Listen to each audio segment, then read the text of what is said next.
The government claims that HS2 will fire up economic growth, while opponents label it an overblown vanity project. Well, as we've been hearing, the controversial high-speed rail link, which will be 20 years in the making, officially began today. It's aimed at linking London with the north of England, but protesters flocked to Parliament Square too to say the whole thing should be scrapped. Our Work and Money correspondent Mark Ashdown is at Euston for us this evening to tell us more. Mark, over to you.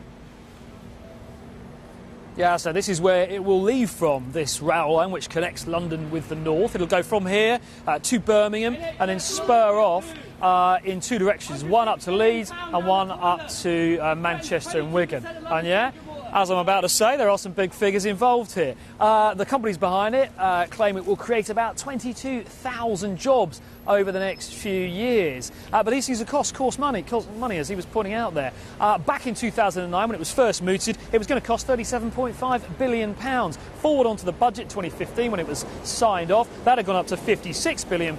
But a new official report says by the time it's finished in 20 years' time, that could have rocketed to about £100 billion. No wonder it's controversial then. Let's hear first from the Mayor, who broadly is in support, and then one of those protesters. It's taken 10 years for us to get the shovels in the ground. I mean, the government's dithering delays help nobody. The key thing is in London we need a station at Euston and one at Old Oak Common. We're going to make sure that we do it in a way that's environmentally friendly.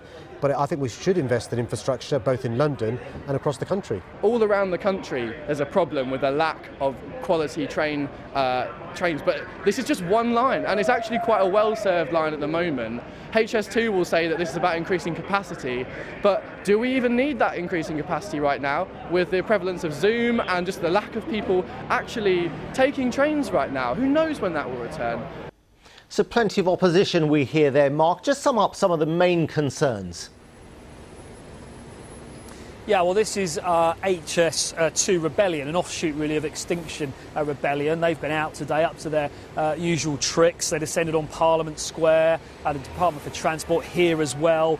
Things like fake blood, gluing themselves to stuff, disrupting TV broadcasts, that sort of thing. Their point really is that they say this will have huge environmental damage. It will cost as many jobs as it will create. And really, if you talk to people around here, there's a lot of restaurants, pubs, some of them already gone out of business, who will say that effect has already been felt. So fair to say then there's far from universal support for this project, but today finally it's up and running, full speed ahead for HS2.